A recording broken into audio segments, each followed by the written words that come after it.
What is going on, beautiful people? I am Lee Hammock, the diagnosed self-aware narcissist known as Mental Healness, and welcome to another episode of Dear Mental Healness, my call-in series. In this series right here, y'all, people call into my voicemail, they leave me a voicemail, and I break down their own personal stories or answer their personal questions.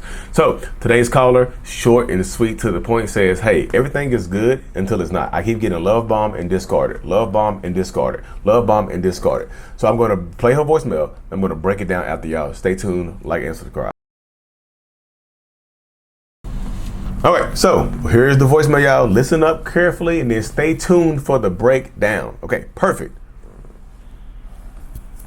Hey, so my question is about supply. It appeared like when it was just me, and it was just me and him, he would love bomb, love bomb, love bomb. But as soon as somebody else came along, he would wrap his almost whole world around the new person and treat me like total dog crap while sending me mixed signals. Yep. And it just seemed like no matter what I did, I always was the one that ended up getting treated like crap out of the bunch. So why is the most loyal one always the one that they treat like crap? Why don't they treat the most loyal one the best, I guess?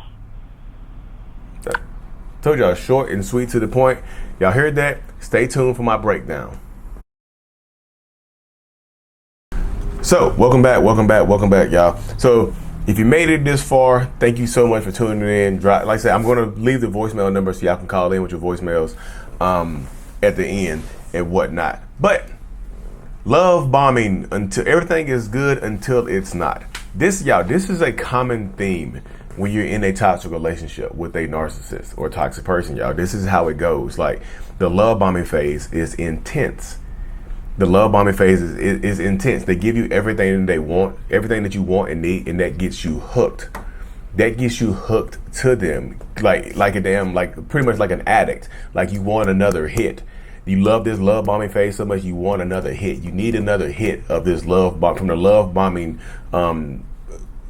cigarette, the love bombing vape. You want another hit of the love bombing vape. Like, give me a hit. I need a hit right now.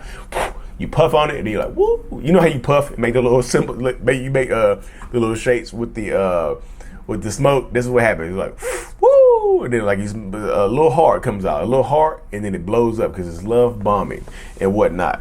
But then what happens, y'all? They slather you in love love oil. I'm doing too many analogies, but that's what happens, y'all. They get you hooked. They get you addicted. So they feel like you're going to. They feel like they do it. If they do enough, you'll stay no matter what they do to you. So you say he love bombs you until somebody else comes into the picture, and then he kind of starts to devalue you and love bombs the other person. So it's very hard for a narcissist to have that very unique balance of like, I'm love bombing this person, but I'm also love bombing you at the same time. It's a very unique balance. It's a very kind of difficult balance to have right there. So they get tired. They can only truly focus on love bombing one person. So they'll love bomb the new supply by giving you mixed signals just to keep you around, just in case this new supply or this new relationship partner doesn't work out. So they do this type of stuff all the time. They'll just love bomb the new person. Just say, hey, look, I need some space. They'll tell you they need space, or they got a lot of things on their mind, or they're super busy, while they're love bombing the other person. They need space from you so they can love bomb the other person, while simultaneously not allowing you to move on, because if you move on, I don't have a backup plan. So in this space right here. And she also said that it's like, no matter what I do, it's not enough. That's how it goes right there. I'm glad she said it, because no matter what you do, it's probably never going to be enough for a narcissist or a toxic person. It's just not, y'all. It's just one of those things. Like, no matter what you do for them, it's not going to be enough. It just won't be. No matter what you do for that narcissistic toxic person, it will never be enough. And especially if they keep leaving you and coming back, what you do for them, they are absolutely going to take for granted. The more you do for them, the more they take for granted. So it's like you're throwing stuff into a bottomless pit. Like, it never really hits the bottom of anything. Or it's like you're trying to fill a cup of water with holes in the side of it. It's just like you're trying to fill this like this basket right here. Like you're trying to pour water in this basket right here. You see all the holes on the side of this? There's no way in the hell you can fill this with water. That's what you do. That's what you do when you're giving a narcissist everything. You're pouring water in this. It'll never be filled up. You know what I mean? You're giving love to a person. You're giving love. care and affection to a person who will never ever appreciate it enough. You know, they just don't do anything. And then when her main question at the end, she said, why does the most loyal person gets treated the worst? Why don't they treat the most loyal person good? You know, because a double question. The closest people to a narcissist get treated the worst, y'all, because you know them. You know them. You have history with them. They probably exposed themselves to you more than they expose themselves to anybody else. You mean they've exposed themselves to you, and you know them. But also in this woman's own particular dynamic, because he's left and came back so many times, he thinks it's okay. He thinks it's okay with how he treats you, because it seems like no matter what I do, no matter how many times I leave, you let me come back. So because you let me come back, I think that you are okay with the behaviors. I think this is just part of our relationship. And what typically happens in these relationships, they keep taking you for granted until they find a permanent replacement for you. Because this won't sound bad, he probably doesn't trust you. The narcissistic person in this situation probably doesn't trust you because you found out about the new supply. You might be questioning him about it, whatever. I know people don't like when I say that. They're just like, well, they're doing the untrustworthy stuff. Why don't they trust us? Because you found out. Because you know. It's just like, I think you're going to leave me at any time. I don't trust you to stay with me after I've treated you badly. That's the mindset that some narcissists have. I don't trust you to stay with me after I've treated you badly. Because I know that if you treated me the same way, I would want to be with you. I know that if you treated me the same way, I would not want to be with you. So a lot of narcissists fall under that criteria right there of them just doing this type of stuff right here because it works, because it lasts long for them. It gets them what they need. You know what I mean? And that's why I tell people all the time, if you're dealing with a toxic narcissistic person, like, they're going to take you for granted. They just are. Narcissists are going to take you for granted. They will never, ever see your worth because they don't know how to value things correctly. Narcissists don't know how to value things correctly. And the best analogy that I can give for this, I told a woman this morning doing my one-on-one coaching. I said, a diamond in the hand of a diamond in the hand of an unknowing person is just a hard rock.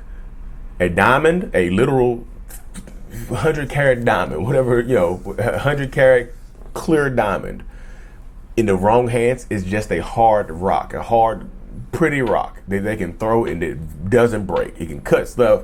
It does all this other stuff. But the diamond in the hand of the person who knows his worth, they know how valuable it is. They treat it differently. They clean it. They take care of it.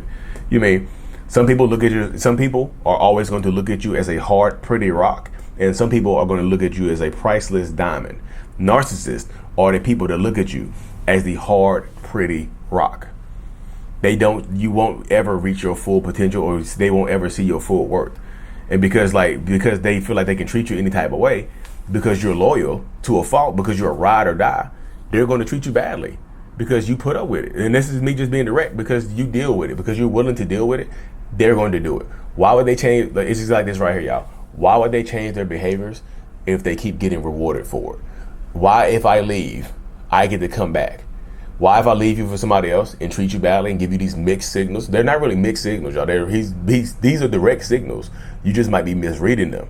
He's directly signaling you that he doesn't take your relationship with him seriously. He might say it, or he might just say, I need some time or whatever, but he's not taking your relationship seriously. So my suggestion would be to just, the next time he leaves, or you want to put him out, keep him gone. Because this can go on for a long time.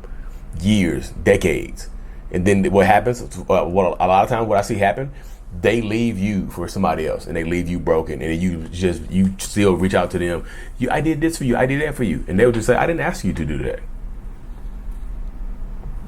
Anyways, y'all, hope this breakdown helped y'all. Hope y'all have similar questions and things like this. You can send, the voicemail number is 855-432-5637. It'll be at the bottom of the screen too, y'all. 855-432-5637. That's my number right there, y'all. So send a voicemail in, tell me your story, I'll break them down. Thanks so much for making it to the end of my video, y'all. If you haven't already, make sure you check out my self-love journal on Amazon. Lee Hammock, I Love Me, a self-love journal. Help you rebuild that self-love and authenticity after a toxic relationship. Thank you.